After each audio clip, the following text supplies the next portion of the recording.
Faith TV, advancing kingdom lifestyle.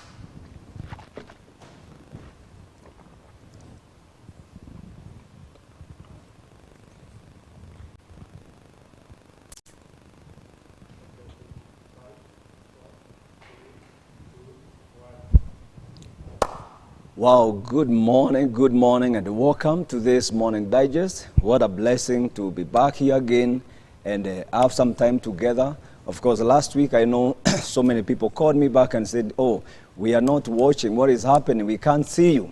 It just happened that last week, 1st of June, there was Mandaraka, and you know, we could not continue.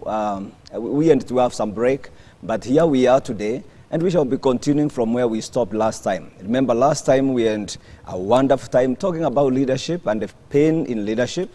And today we want to continue. My guest is back again. I mean, when people listen and they heard what is happening, they said, can we have enough of these men? I can assure you we will not have enough, but we are going to have good. I mean, we are going to get what we can say, at least now we have something to work with. It has been a blessing, you know, getting the feedback and hearing what the Lord is doing through this morning show. And I want to encourage you to not just listen, but share with us. I mean, share with your friend, tell someone something good is happening in Elevate TV. We're in the Facebook, we are also in YouTube, and we want to say, please come, share with someone, tell someone something good is happening. And also, I want to encourage you to keep writing back to us, and the numbers on the screen, and write to us through the Facebook and all these platforms. We'll be happy to read your comment and share with you what everyone is saying about this program, and it will be a blessing. And again, remember, there is a present that we'll be giving at the end of every show for that person who was so active in commenting and writing back. And I'll be announcing to you who won last week. And so you just stay there, and we shall be coming back to you. Today, I have my guest again, Dr. Karimi Barine, who is also the Global Publishing Development Coordinator, United Bible Societies, and also the founder of Publishing Institute of Africa. This is a great man that has been a blessing, and you stay there. Let's hear what the Lord has to say to us and through him. Welcome, Dr. Barine. Thank you so much, Apostle Patrick, and good morning to our viewers. What a joy and what a blessing for me to be back here today. I'm delighted, just as the viewers are, to be able to be on this platform. Yeah. And to just exchange ideas and conversations on this matter of subject of leadership. Yes. Which is of great importance to us, because everything rises and falls on leadership, as you know.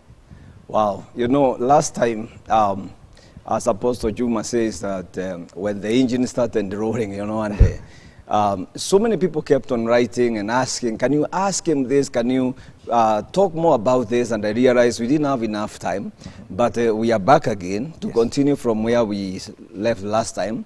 One of the things that I've come to conclude is that leadership is everything. I mean, you see leadership at home, leadership everywhere, and that's what you shared about.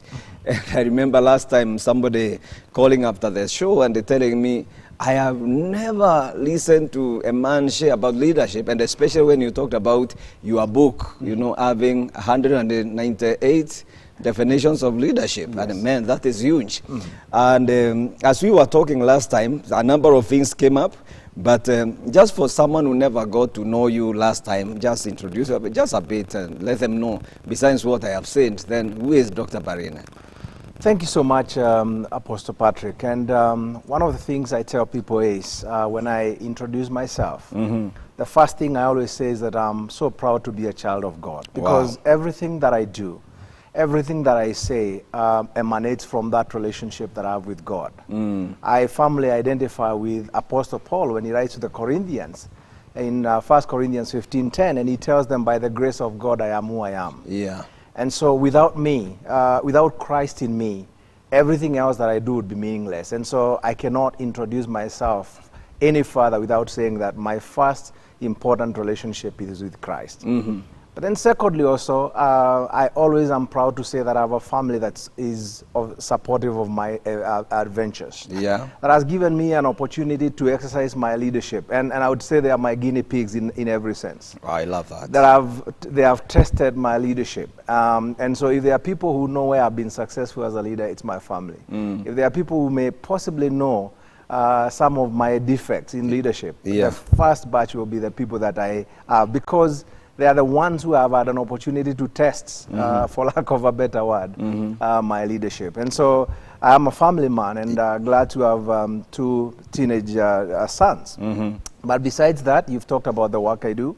I am a publisher. You know, I help people tell their stories. I tell people that publishers, really their business is to help people tell their stories. Yeah. And I've been doing that for the last 2 decades, and it's something I enjoy because I get to learn so much from people. Yeah. But besides that, I enjoy writing. And this is one of the things I do. I tell people sometimes I feel that I can express myself better when I write. And so I've written a couple of books, and most of them are on the subject of leadership. But I've also written on other matters, social matters. For example, a book that is called The Kenya National Anthem, Our Prayer and Heritage. Okay. Just looking at our national anthem that starts by saying, "O God of all creation." And you don't imagine that every time I remember in primary school, every Monday, every Friday, we went to a flag raising. We said that prayer. We never knew that we were praying, but when I looked at that, I realized we are being a prayer for people. Even those who don't possibly believe in God, they still sing the national anthem anyway. That's a book now? Yes, yes, it is. And so I'm basically saying that I'm a writer and I enjoy putting my thoughts on paper when I have some time. Yeah. There's so much more I can say about myself, but I think that's sufficient for today so that we can focus on the matters of leadership today. Wow, thank you so much. Yeah. You know, when there are so many people out there who fear or they don't want to talk about Jesus as being the Lord and Savior. And, you know, I mean, even Mahatma Gandhi said one time that the greatest leader who has ever lived here on earth is Jesus Christ. And, you know, what amazes me with that statement, actually, as we even start, is that it says he was great because he lived among people. What do you think about that? That you are powerful because you live among people? Well, if you remember last time when we talked about the definition of leadership, and I said leadership is about people, leadership is about service, leadership is about vision. The reason why I started with people is because you cannot exercise leadership over things. Yes. If you say that you're the leader of these buildings, I wonder how you'd lead buildings or vehicles. So you lead people. And how can you lead people unless you are among them? Yeah. As you said that, I'm reminded of a 15th century classic that I read, and it's called The Training of the 12. Okay. And that book is available, I believe, online for free as a free download. But I think it's one of the best leadership books I've ever read. And says that if you look at Jesus' disciples, the way he developed them, he never had a leadership school. Yeah. But his leadership was developed in normal conversations. Okay. As they were walking around, as they were having meals, as they were talking to people. That's how he was able to inculcate leadership. So that tells you that people are the center of any leadership. You get people out, then you're not a leader, you're not leading anyone. If you're a leader, if you are disconnected with the people that you're leading, you possibly realize you're not leading. And I think that's the folly that I find, especially with what people call political leadership. That quite often they are so disconnected with the people, but they still say they are leading the people. And that's, it can't be. You cannot be leading if you are disconnected with the people. You cannot lead if you are disconnected with the people. And wow, what a good way to start. Dr. Barine, last time when we were talking about whether leaders are made or whether leaders are born, you brought in a very, very powerful way of, and you talked about developing leaders, and you mentioned several ways you can develop people, not just class, but also, short courses here and there, and you gave quite a good model, which I think you'll be talking about as we move on. But I have found people who are not willing to be taught. They want to lead, but they have a problem when you tell them, you need to go to school or you need to get this kind of, yes, they want to lead. And they are leaders, they are called leaders. How can we help those people? I think the greatest folly that we have in leadership today is described in an interesting book that I read called Followership. Followership. Okay. And the premise of that book is, the challenge we have today with the leadership is we have many people who want to lead, but they've never learned to follow to start with. Okay. And so if I've never learned to follow, let me just use an example. If I'm in a church. Yeah.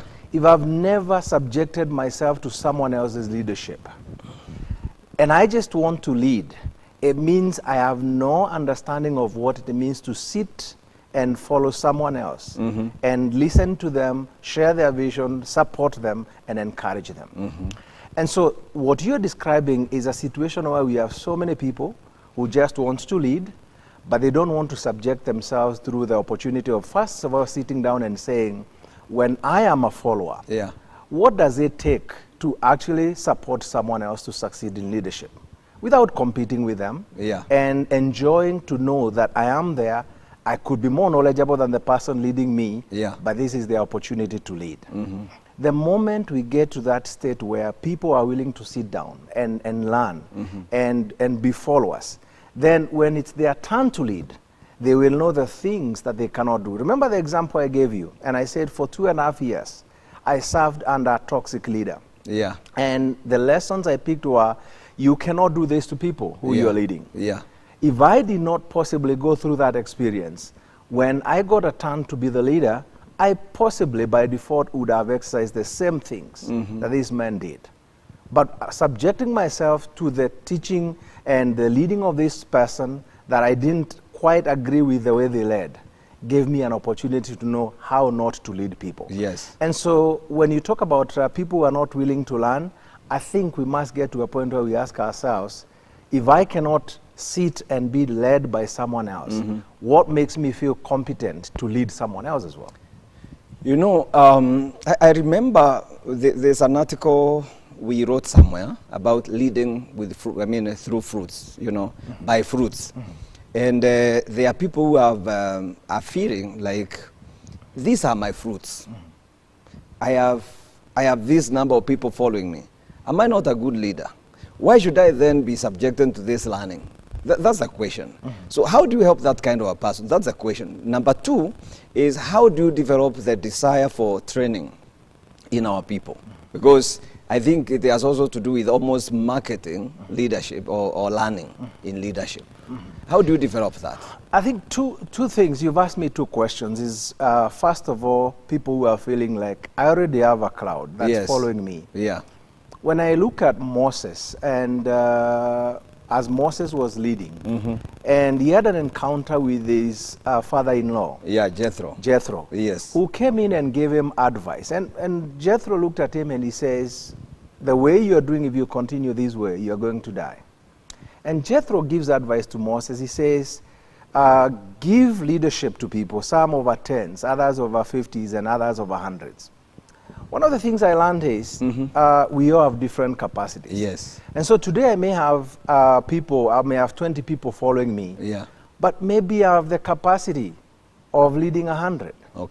But the way I am leading and exercising my leadership does not inspire anyone, does not give anyone confidence to want to come and join me. Remember again something I said, that people who believe in you, they will always tell you what you possibly want to hear. And so having people who possibly have a different thought is also very helpful, because it helps you to significantly see what else you could do to improve. So each one of us has an opportunity to grow in our capacity. The fact that I have 20 today, it means I have the capacity possibly for 50, for 100. But that is not going to happen until I subject myself to learn. And that is what leads me to answer the second question. How do you inculcate the desire for people to want to learn? I have a couple of thoughts that come to mind. One, I believe that we have the opportunity for us to provide leadership by example. And this is what many of us call modeling. that because we do not have good role models Yeah. of leaders who have subjected themselves to learn and grow, then there is nothing to inspire others. And so if we could have leaders who are willing to model what good leadership is and open themselves so that other people can come and study them, then people will realize, oh, you mean this guy began his church with 20 people, but because he has allowed himself opportunities for people to learn what he is doing, he's been able to grow.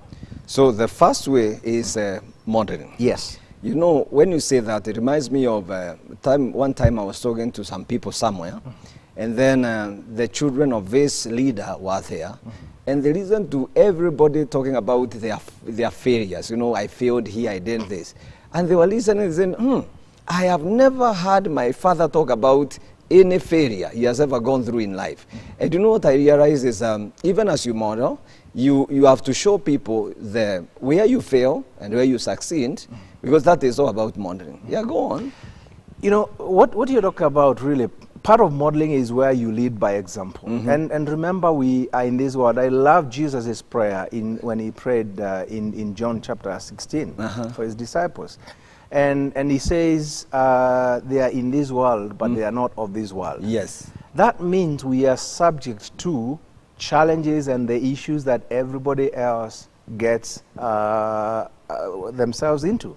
For example, I mean, we were on the road this morning, there is traffic. Yeah.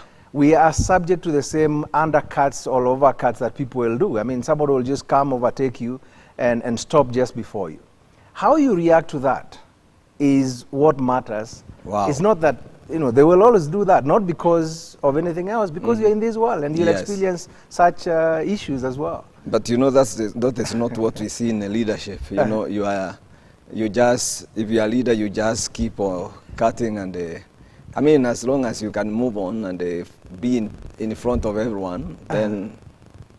Well, of course, that is not the right modeling, but that's what happened. So go exactly, on. Exactly. And I think what we have entertained is that we have chosen as a society, as a people, to entertain what I call bad manners in leadership. Because I don't even call it bad leadership. Yeah. Because if you look at the definition of leadership in itself, leadership is meant to be good. Yes. So I don't know how we can talk about bad leadership, because leadership is meant to be for the good of the people. So it's bad manners in leadership. It's bad manners practiced by people who are supposed to be leaders. Wow. I'm not even too sure I would want to call them leaders. Wow, man, this is so powerful. I mean, I'm enjoying everything that you are saying.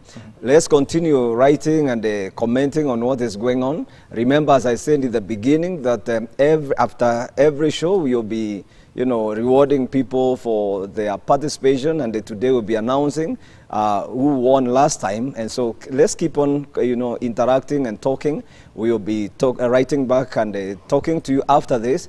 And I'm liking. Let's continue getting some more. Continue, sir. So when we excuse bad manners by people who are supposed to be leaders.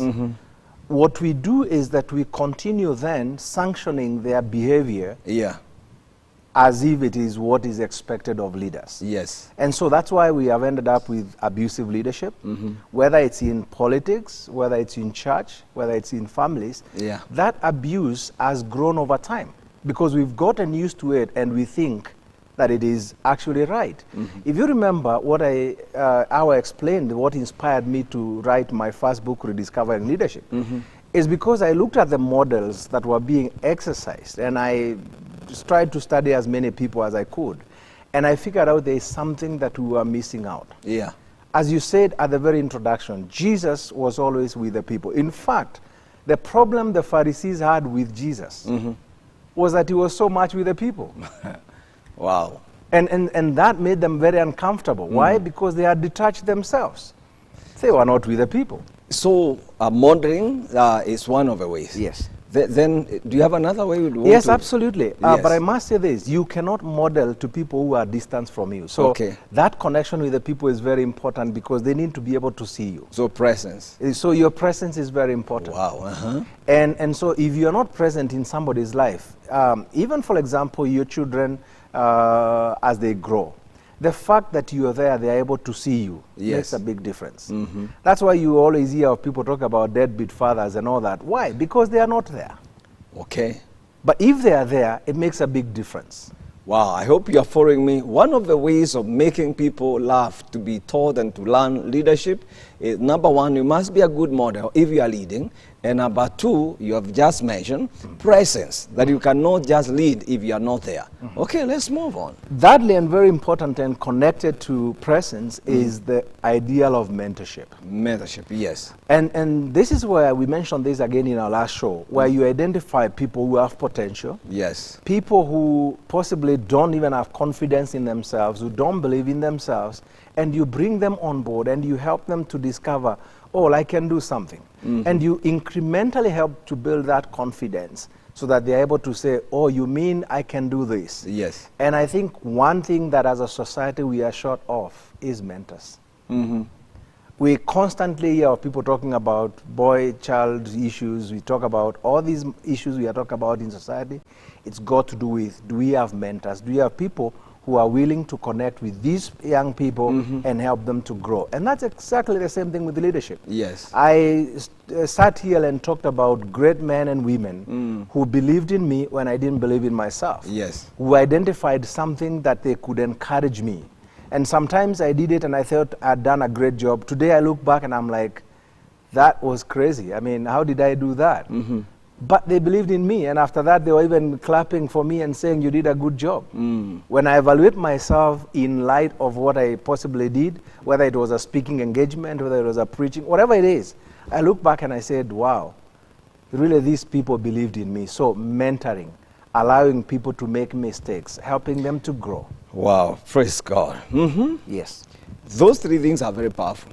And you know, when I was looking at some of your write-ups, there's a course you have tailor-made for leadership, and 3 books in that course, you know, captured my attention. One is what you're talking about, leading with your hand. And in leadership, there are all these angles.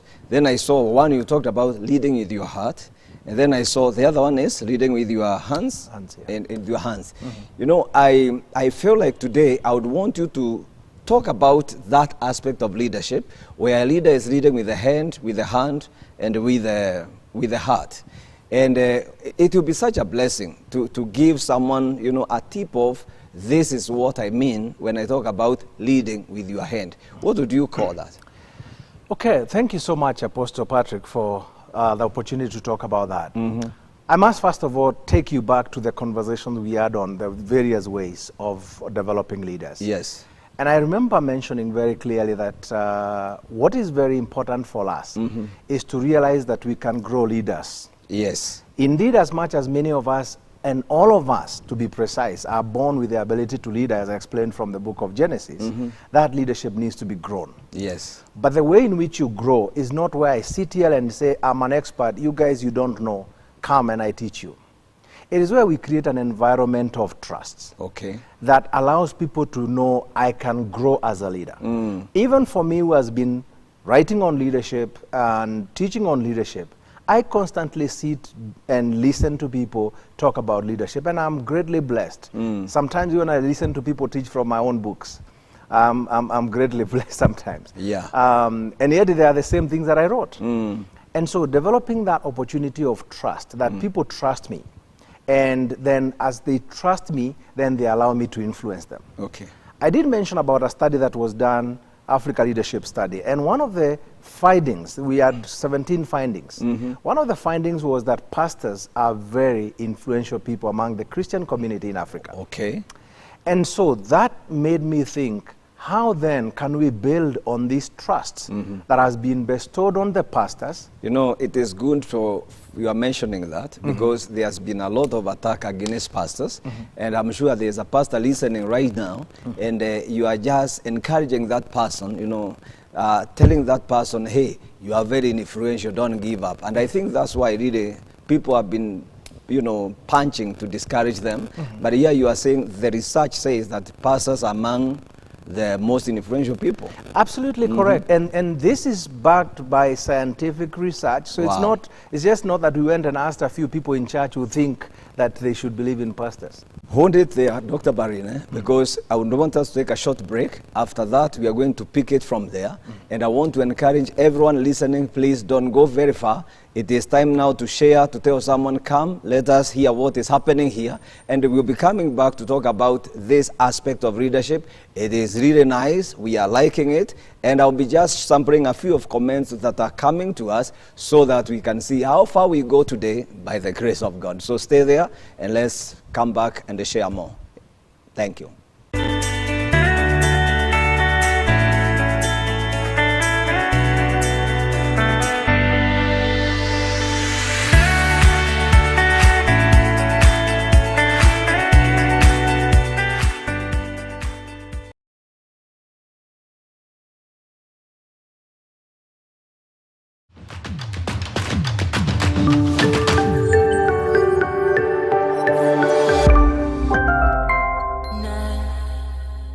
Inspiring, engaging, and empowering local talk shows. We are looking at the Babylonian system in the house of God. Our task is to restore the church to operate according to a biblical manual, according to what Jesus said. The religious spirit helps people to be satisfied with what they have here. So that when the deceiver comes, he finds nothing of him in us. International Christian news. Uplifting local music shows.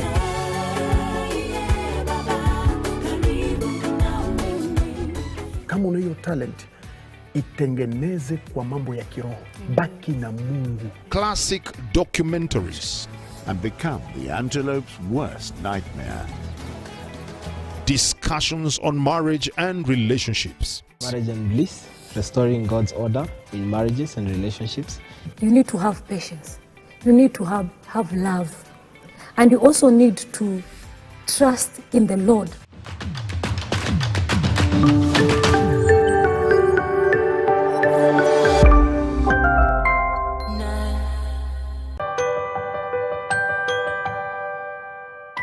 Reading is essential for those who seek to rise above the ordinary. Let's bring back the reading culture.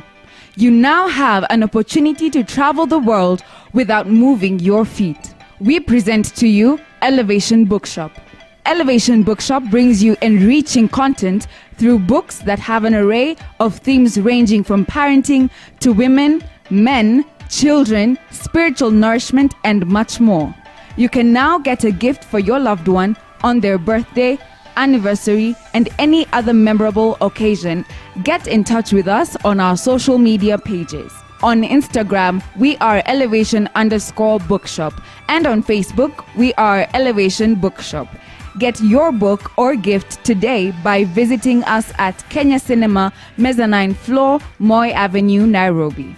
For more information, call us on 0719 66 66 55. Elevation Bookshop. Enrich your life.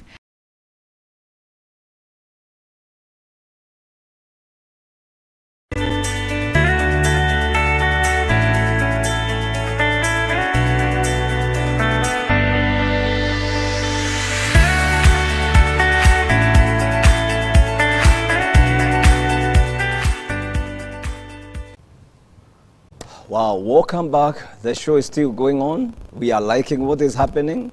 Dr. Barine is here, breathing fire, telling us about the leadership, about leadership. And you know, as we said, it is all about leadership. Just before we went on break, you had just mentioned something, that pastors are among the most influential people. And I was saying that it is good we are mentioning this because churches have been bashed and pastors have been bashed, and they feel like some of them feel like giving up, but here you are encouraging them. So just move on with that. Thank you, Apostle Patrick. I again want to reiterate that what I'm speaking here is documented by research that has been done scientifically, and the methodology is very clear. And anybody who wants to see how that was done can go to www.africaleadershipstudy.org, and they'll be able to see that a study was done in 3 African countries: Kenya, Central African Republic, and Mozambique. Angola, not Mozambique, representing countries that speak Portuguese, that is Angola, Central African Republic representing French-speaking countries in Africa, and Kenya representing English-speaking countries. over 8,300 surveys were sent out, and analysis was done. And so this conclusion that pastors are very influential among the Christian community in Africa is documented, and it's there, and we have all the data to prove. Wow. And the beauty of that is then we are able to say the question is not whether pastors are influential. And in fact, like you said, for any pastor listening to us, we are saying, I feel discouraged. Yes. I encourage them to know that they are influential. But the issue that I have is not whether they are influential or not. The issue I have is what we do with that influence. Because as we have seen, especially from either politicians who are very influential, who can move masses, quite often people take advantage of that influence and they use it for their common good. Yes. I think it will be right for me to say that as much as we have documented many great influential pastors who are doing great work for the communities where God has planted them, we do have a couple of them that are there and are abusing that influence. But it would be unfair for us to judge the many great men and women that God has called working in very difficult situations and judge them by this one. It's just like taking the 12 disciples and looking at them in the light of Judas. I mean, there was only one Judas. But we cannot forget the 11 who are doing a fantastic job. Yeah. And I think that's what we need to be built. So addressing now I love that fact. You know, people just get the wrong one and they use that to describe who pastors are. So, yes, absolutely. And we must also remember that a pastor in a community is a person who is elevated. One time I was speaking in a conference of leaders, and I was in this podium and I had about 3,000 people who were listening to me. And I said to them, look, if I'm standing here and possibly I have a button missing from my shirt, the 3,000 of you can see me. But I said there could be hundreds of you who are seated there who are missing 2 buttons. Yes. Not more I mean, for me it's one, but for you it could be 2. But we cannot see, and so all of you will talk about my missing button. Okay. But we fail to talk about the 200 people who are in that congregation. That's really profound. And so what I'm trying to say is that ultimately the issue we are dealing with here is how we use influence. So coming to leadership development and talking about the 3 books that you mentioned, that research helped me to understand that if we have to then build leadership, and especially Christian leaders, we need to work with the churches. We need to work with the pastors, because the same research actually also identified the church as a very strategic partner for any community involvement. And I want to give you very practical examples. Okay. Remove the church from education in Kenya today and tell me what we will have. Wow. Remove the church from healthcare. When all the government hospitals were on strike, which hospitals were serving Kenyans? It's the church-based or further faith-based hospitals. Yes. You can talk about everything in the economy and you realize that the church is a very key, important player. But have we ever noted about our influence? So without missing what I was talking about, I was saying that then for us to be able to build strong leadership, the partnership of the church and the pastors is very critical. And so this model that we've been working on is how do we partner with churches and pastors to build Christian leaders who understand their calling and their position, not just in the church, but in the community. Remember I said lastly that this dichotomy that exists there between secular and Christian leadership, my mind is very clear there is no dichotomy. Christ has called us to be the salt and the light of the earth, not the salt and the light of the church. Yeah. And so where God has placed me, whether it's in publishing, whether He's placed somebody else in accounting, I'm supposed to be the light right there. And I think that's very critical for me. You know, Dr. Barine, I just read a few comments. I think this is so nice. Somebody says, I'm loving the guest. He's a good listener. I love that. Somebody says, you're really a good listener. Thank you. And then he says, you cannot lean if you're disconnected with the people. That is Titus Kanyi, who is writing to us. And then John Juabwire Wafula is saying, is the one saying actually, the host is a good listener. And then he says, leadership lessons, what the leaders listening to. We have a man called Shiband, we are saying, I'm loving the show from the lakeside. This is powerful. Then we have the Can you saying fundamentally people become the center of focus of leadership? Without the people link, there is no leadership. Wow, people are getting something there. Now let's go now to the leading with the hands, the heart, and the hands now. Absolutely. But before that, I Yes. think you'd allow me to just follow Yes, up on just Kanye's yes. statement that to actually emphasize that the leadership should be about the people and not the leader. But what we have seen being practiced is where the focus always has been on the leader. Okay. And so everything is about the leader. Yeah. And we need to be able to move away from that model that says leadership is about people. So moving on to the leadership model. So the whole idea is partner with churches, with pastors, and be able to bring people to understand what leadership that focuses on people is. And so as I was developing this model and this, call it curricula for lack of a better word, the whole idea of thinking about leadership, what makes a good leader? Yes. And I found that those three elements are very critical. And the first one is what we call leading from the heart. Leading from the heart is the whole idea of character, because you lead by who you are. Okay.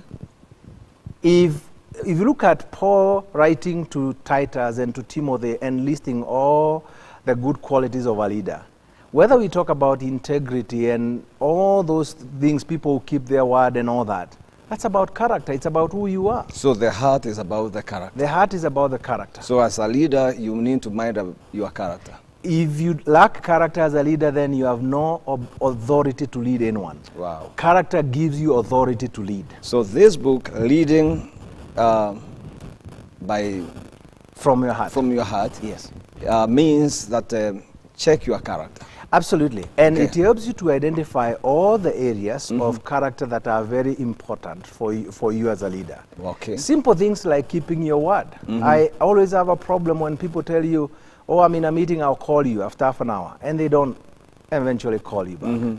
I would rather you say I'm in a meeting and just leave it at that. Yes. You know, simple things that discredit people is making commitments that we cannot honor. Okay. And I guess you've seen that, especially from our politicians. Every 5-year cycles, they come and tell us, we'll do this, we'll do that, we'll do this. We gladly give them our votes, and then what happens? They just go. They just go. People, You see them again now giving another promise. Yes. And I think that is a big challenge. Wow. We have people who cannot keep their word. So leading with your heart, that is character. Then there's a second one, which is leading with your head. Okay. Now, leading with your head is about the knowledge. Okay. That is very important for every leader. And there are several elements of knowledge. One is about knowing who you are as a leader. Who am I? What am I capable of doing? There are things that people today will ask me, and I'll gladly say, I'm sorry, I can't do that. Wow. Why? Because I know my limitations. Yes. I know my capabilities. And I think when you know yourself, first of all, when you know yourself as a leader, it helps you to know what to accept and what not to accept, what to do and what not to do. But very importantly, which you need to know also, the knowledge about who it is that has called you. Okay. Remember I mentioned that leadership is a calling, that you are there because God has called you. Okay. So when I am in a place because I know God has called me, it gives me confidence to know that the one who called me will take me through, whether it's through opposition, whether it's through challenges, whether it's through moments of luck, I will have the confidence to know that I'm there because someone has placed me there. Right. And that person is a higher authority than myself. And that is why at my introduction I talked about my relationship with Christ, because I know that is what gives me my security. Okay. Most leaders who are insecure today, they're insecure because they do not know who it is who has called them there. So leading with your hand, that now has to do with knowing who you are. Yes. Of course, even where you are going and your vision and what you are supposed to do. Absolutely. So that book talks about the knowledge, knowing yourself, knowing your vision and all that. Yes. What about the leading with your hand? Okay, the third one is leading with your hands. And this has to do with the skills that every leader needs. Okay. And skills is about competence. Unfortunately, again, we have excused people who are not competent to be leaders. And we seem to be okay with people being in leadership and not delivering. Just being there. Just being there. Yeah. And we have assumed that leadership is a position. Yes. And I think it's the least, John Maxwell says there are 5 levels of leadership, and he says the least level of leadership is position. Okay. You're there because we call you pastor, you're there because we call you a member of parliament, you're there because we call you a senator, you're there because we call you whatever title we call you as a leader. But what do you have to show for that position that has been entrusted to you? Wow. And many people that lack the competence, the ability to deliver that which is expected of them as a leader. And that book helps the leader to know what helps them to be able to then grow to that level they can be able to deliver. And I mean, I can talk about even very simple examples. I have been in meetings where people say this meeting is going to take an hour and a half, and 3 hours into the meeting, you're still there and you're not even too sure you're talking about.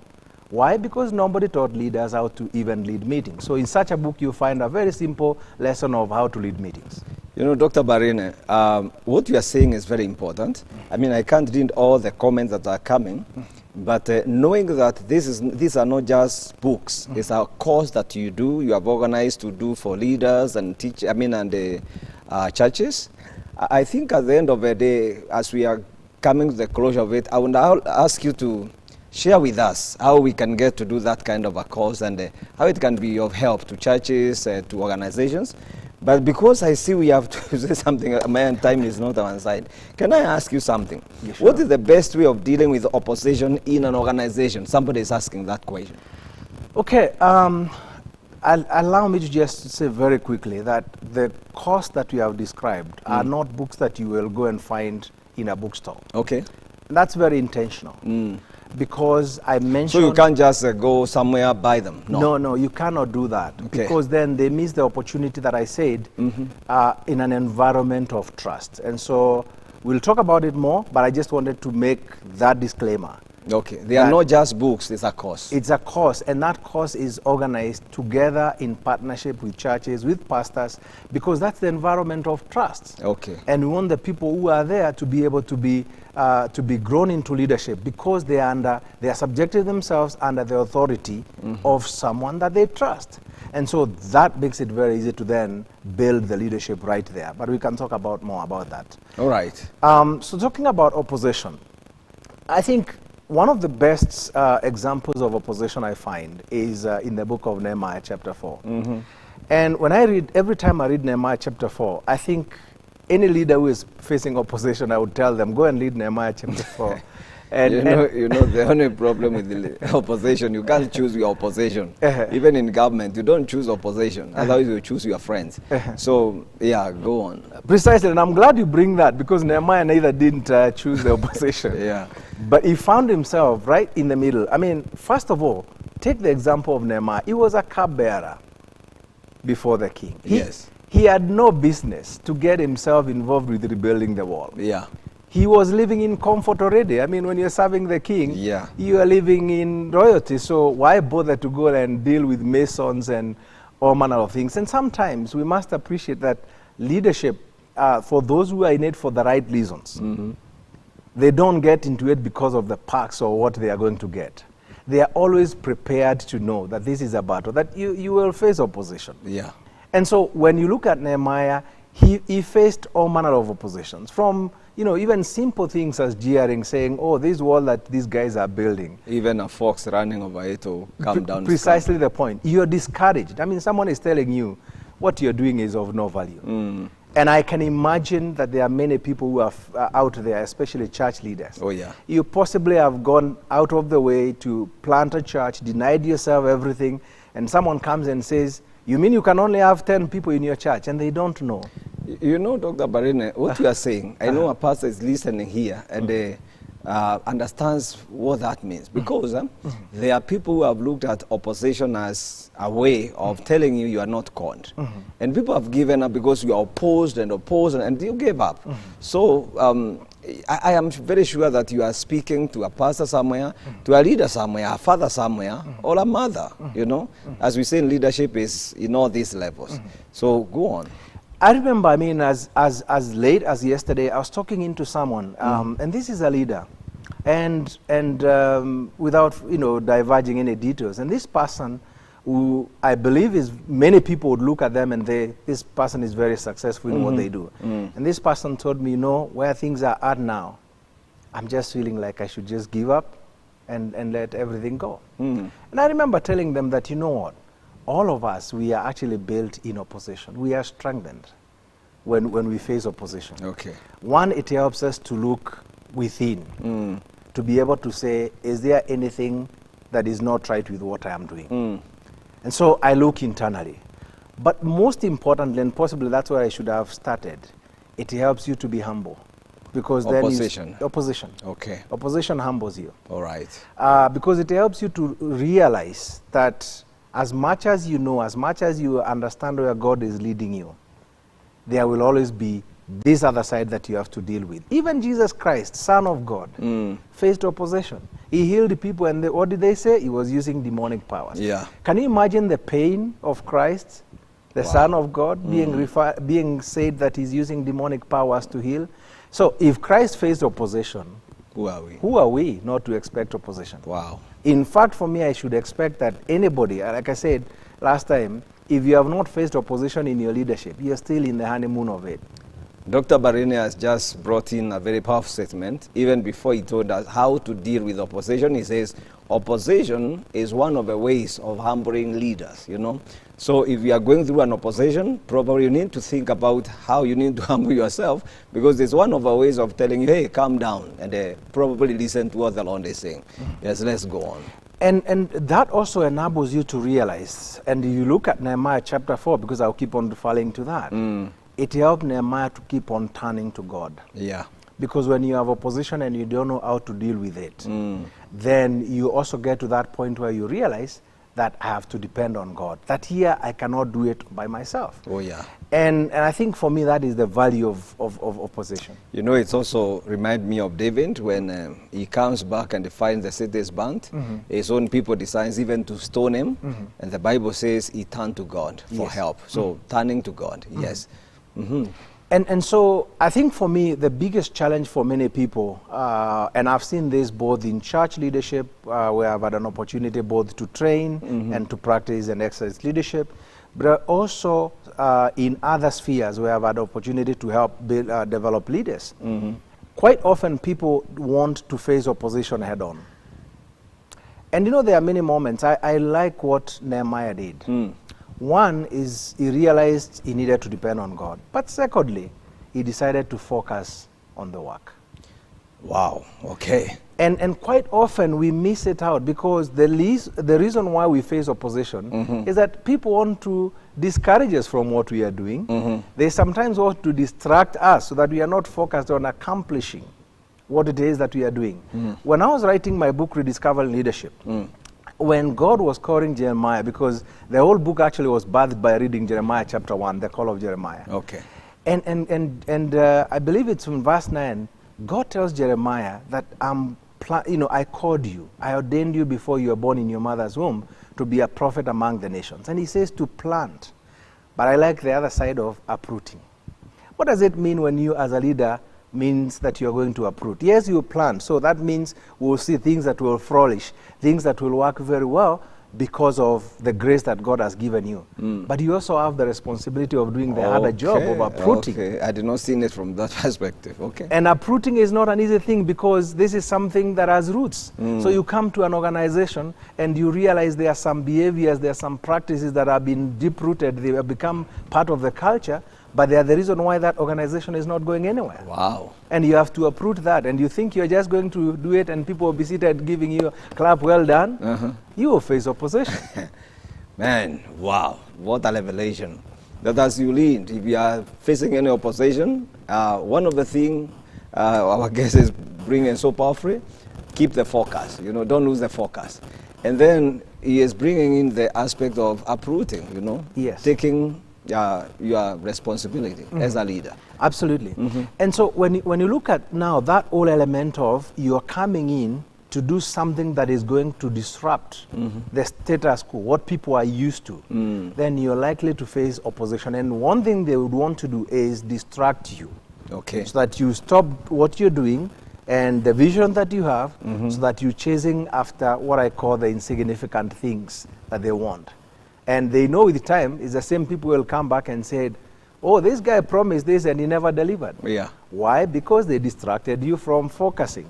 And so you have to help to focus and know this is where God has called me, this is what he wants me to do, and I focus on that. If I know that God has called me to go and plant a church in Ruai for whatever reason, I use that as an example.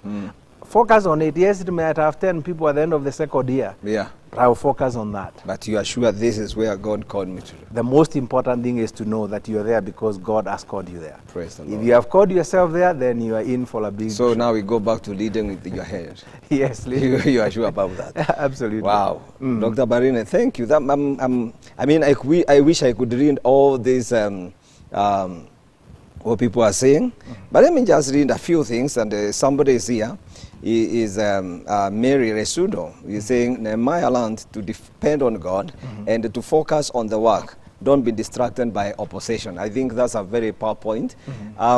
Because of time, and man, now, it seems like we should do a class here so that we are here every Tuesday and, you know, digest and share, as we call it, morning digest. But let me ask you another question. That every leader has his own battles. Every leader, whether you are a politician, a pastor, a father. But what are the common battles we have seen, you know? I know we talked about the book, Every Leader's Battle. What are the common leadership battles that you can share with us? Thank you. Very good question about leadership battles. But if you allow me one minute to just recap on that whole issue of Nehemiah and opposition. Yes. I think I would feel not well accomplished if I don't say this. Yes, sir. That if you are facing opposition, discernment is a very important element. Oh, yeah. And the reason I'm saying you need to discern is there are moments when there are things you need to be able to confront as a leader. So there is opposition that you need to confront. And there are things that you need to let go and let God vindicate you. Okay.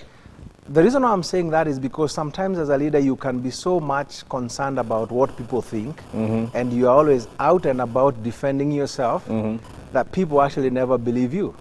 Because as human beings we tend to believe the first person who said anything. Yeah.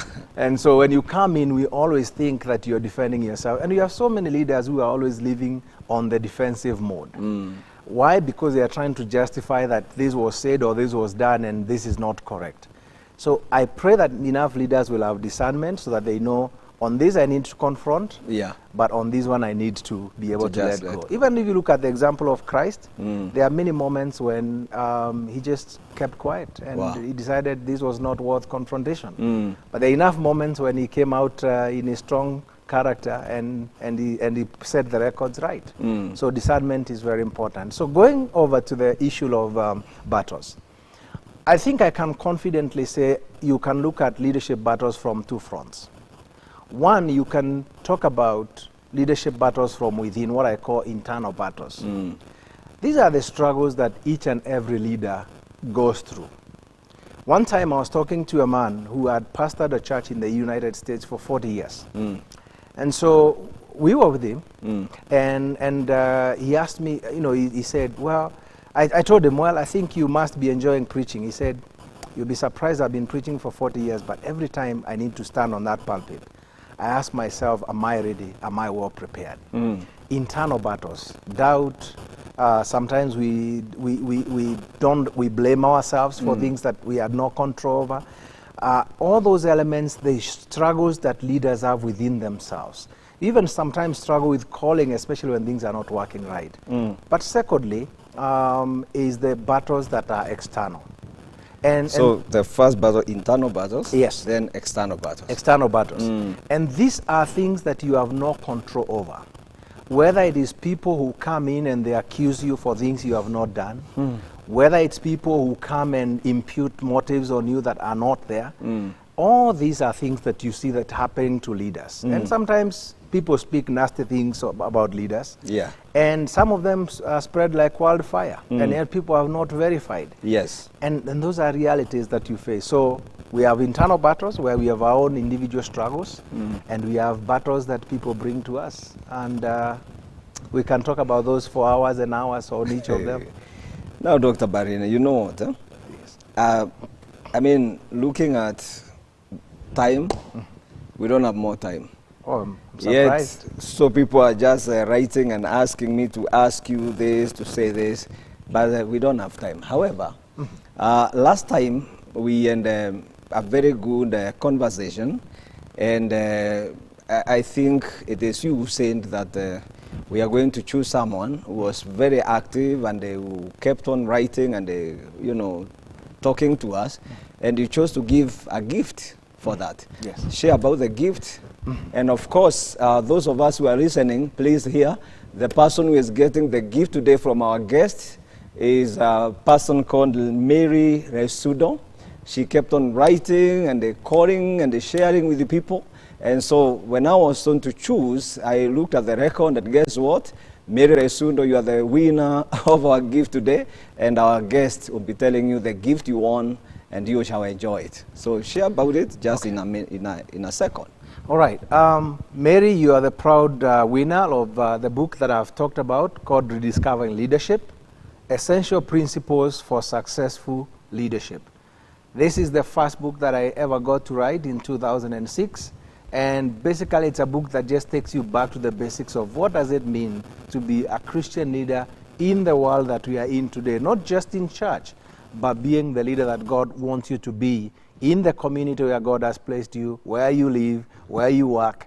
And so I pray that this book will be a blessing to you, even as you go back to the rediscovering what leadership is and what Christ intended for us when he gave us that mandate of being leaders.